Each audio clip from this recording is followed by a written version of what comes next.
టైంలో నాకు ఒక ఫియర్ స్టార్ట్ అయింది. అరే నిజంగా నా జడ్జిమెంట్ పోయిందా, నిజంగా ఇంకా నేను రైట్ సినిమాలు ఇవ్వలేనా, లేదు కాంబినేషన్కి వెళ్ళిపోవాలా. ఇలాంటి టైంలో ఒకరోజు అనిల్ రావిపూడి కూడా ఇట్లా నా క్లోజ్ ఉండే డైరెక్టర్స్తో కాన్వర్సేషన్ స్టార్ట్ అయింది. సార్ ముందు ఉన్నదానికి ఇప్పటికీ నాలో ఏదో తేడా కనిపిస్తుంది, మీ అబ్జర్వేషన్ ఏంటి నా క్లోజ్ ఉన్న వాళ్ళకి. లేదు లేదు సార్ మీరు సేమ్ చేస్తారు, లేదు లేదు సేమ్ చేస్తే నా ఈ రిజల్ట్లు ఇంత చేంజ్ కాకూడదు, ఎక్కడో ఏదో. మా శిరీష్ గారు ఇక చెప్తూనే ఉంటారు, లేదు లేదు నువ్వు ఓవర్లోడ్ అవుతున్నావు, ఓవర్లోడ్ వల్ల యు ఆర్ నాట్ కాన్సన్ట్రేటింగ్. న్యాచురల్గా పనులు పెరిగినప్పుడు వర్క్ స్ప్లిట్ అయిపోతుంది అది ఎవరికైనా. నా పరిస్థితి కూడా అలాంటిది. లేదైతే I want is a steam line, దేనికి ఎలా చేయాలి అని. సో ఎప్పుడు ఇక్కడ సినిమా ఫీల్డ్లో సక్సెస్ ఉంటేనే వాల్యూ ఉంటుంది, అది ఎవరికైనా. మనం గతం కూడా చూస్తూనే ఉన్నాం, సక్సెస్ లేకుంటే వాల్యూ ఉండదని కాదు, సక్సెస్లో ఉన్నప్పుడు ఉండే వాల్యూ సక్సెస్లో లేనప్పుడు మనం మెల్లిగా డ్రాప్ అవుతున్న కొద్దీ మన పైన ఫ్రీగా ఉన్నాడు పిలుద్దామని పిలుస్తారు తప్పితే ఎమోషన్తో పిలవరు ఎక్కడికైనా పిలవాలంటే. సో అక్కడ నాకు ట్రిగ్గర్ అయింది, లేదు ఇప్పుడు చేతిలో ఏం సినిమాలు ఉన్నాయి, ఈ సినిమాలకి రిజల్ట్ ఎలా తెచ్చుకోవాలి.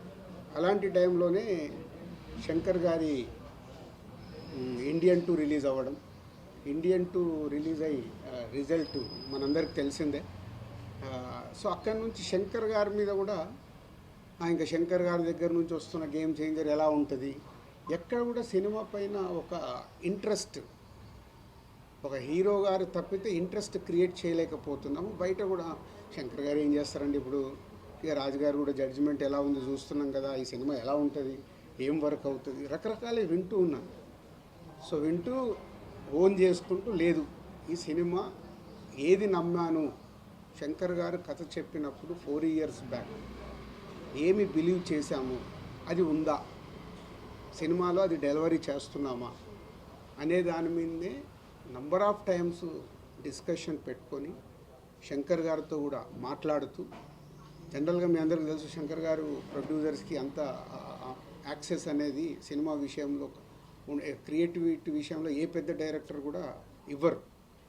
సో బట్ నేను అప్రోచ్ అవుతూ ఎప్పటికప్పుడు, సార్ మీరు చెప్పిన కథ ఇది, మళ్ళీ మీరు చెక్ చేసుకుంటూ ఉండండి, ఈ సినిమా రిజల్ట్ మీకు నాకు చాలా ముఖ్యం, హీరో గారికి ఎలాగో ముఖ్యం, RRR తర్వాత వస్తుంది కాబట్టి ఆయనకు ముఖ్యమే. సో వెరీ ఇంపార్టెంట్ ఫిలిం అని వర్క్ చేస్తూ ఎస్ కమ్బ్యాక్గా వస్తున్నాను. నేను ఇప్పుడు ఓన్ చేసుకుంటున్నాను, yes it's a comeback film for me after long time.